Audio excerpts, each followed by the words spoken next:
Assalamualaikum anak-anak, bagaimana kabar kalian hari ini? Sehat? Alhamdulillah. Baik, untuk materi hari ini kita sudah mulai di bab selanjutnya, yaitu kita akan belajar teks cerita sejarah. Apa itu teks cerita sejarah? Kita buka slide selanjutnya. Nah, teks cerita sejarah adalah teks yang menceritakan suatu peristiwa sejarah yang terjadi di masa lampau dan berdasarkan fakta. Nah, ini ya, kalian perlu ingat bahwa teks cerita kemudian ditambahi kata sejarah. Berarti dalam cerita ini itu adalah suatu yang sebenarnya sudah terjadi.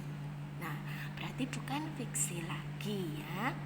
Nah, kemudian selanjutnya kita akan belajar mengenai strukturnya. Jadi dalam teks cerita sejarah itu isinya mengenai apa? Nah, isi yang pertama yang biasanya ada pada bab pertama yang berada pada paragraf pertama itu adalah orientasi. Orientasi itu adalah gambaran umum tentang suatu peristiwa. Nah, dalam paragraf ini nanti kita akan mengetahui bahwa cerita sejarah ini mengenai peristiwa apa, dan di situ kita sudah tahu, tapi kita hanya mengetahui dalam gambaran umumnya. Nah, belum detail. Itu bagian orientasi. Yang kedua, kita akan melihat mengenai ulasan peristiwa. Ulasan peristiwa itu adalah kronologis peristiwa sejarah yang disusun sesuai urutan waktu. Nah, jadi setelah paragraf orientasi, paragraf berikutnya adalah kronologis peristiwa sejarah yang disusun sesuai dengan urutan waktu. Jadi urut peristiwa-peristiwanya. Kemudian yang ketiga adalah komplikasi. Nah, dalam paragraf ini kita akan menemukan permasalahan di mana permasalahan tersebut akan menimbulkan konflik. Nah, disinilah nanti akan muncul peristiwa sejarahnya. Selanjutnya yang terakhir adalah reorientasi. Reorientasi merupakan penegasan ulang pada cerita sejarah. Dalam hal ini reorientasi juga disebut dengan kesimpulan. Jadi reorientasi berada di paragraf terakhir di mana dia menyimpulkan paragraf-paragraf sebelumnya. Nah, itu yang ada dalam teks cerita sejarah.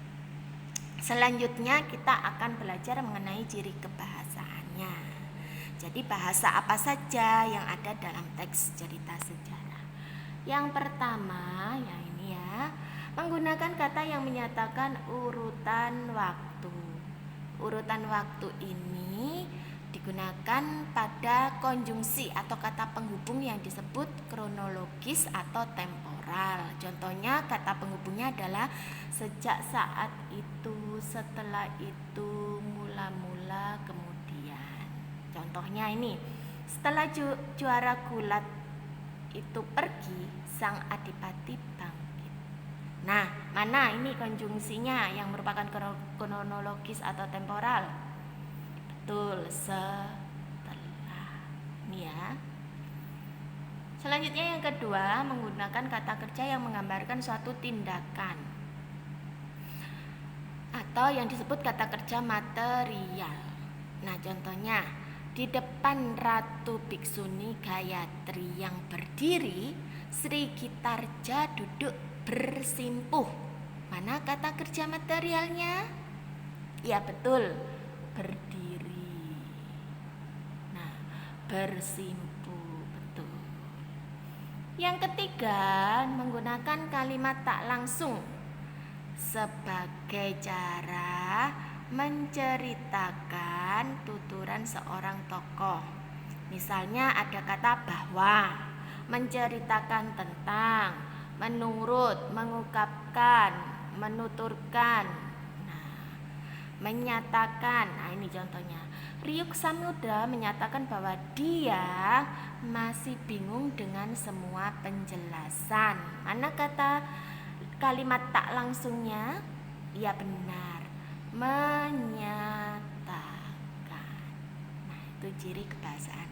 Kita lanjut lagi ciri yang lain. Ciri yang keempat,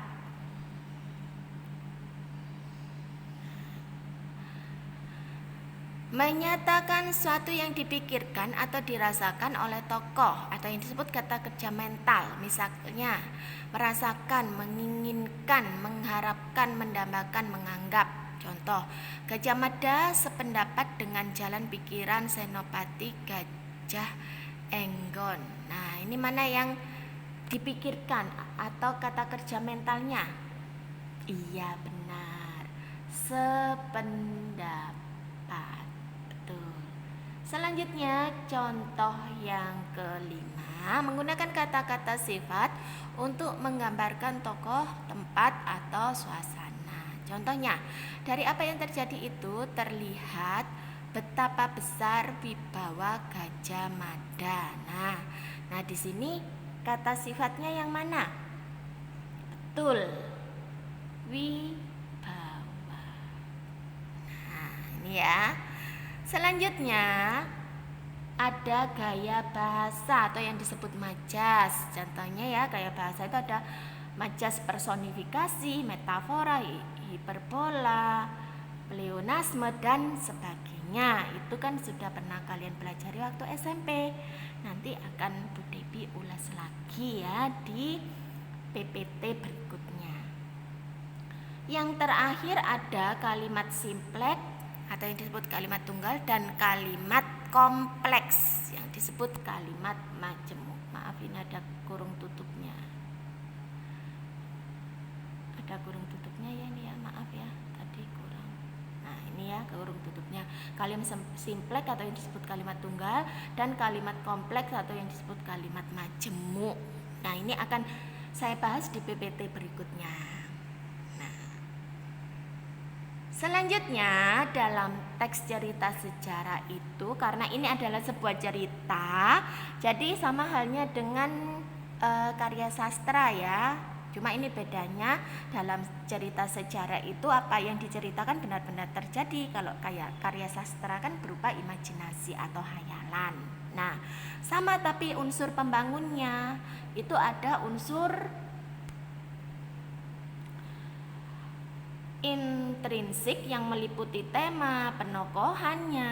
Tema itu, ya saya ulangi ya, tema itu adalah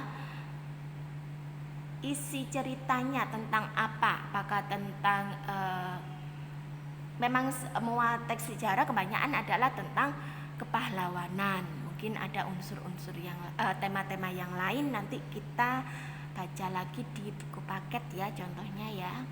Kemudian atau LKS, maaf. Kemudian selanjutnya ada penokohan. Penokohan itu adalah tokoh-tokoh yang diceritakan dalam teks cerita tersebut. Nah, berikut dengan karakternya, betul. Selanjutnya ada latar atau setting.